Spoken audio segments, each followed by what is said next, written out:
مرا مجنون و دیوانه مخواند، وطن گم کردم این را تو بدان. نباشد مرا غم این روزگار،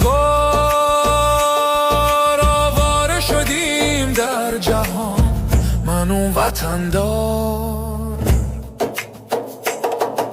سوخت وطنم در شر جهالت، از اشک یتیمان دود به هوا رفت، زخمهای بی درمان.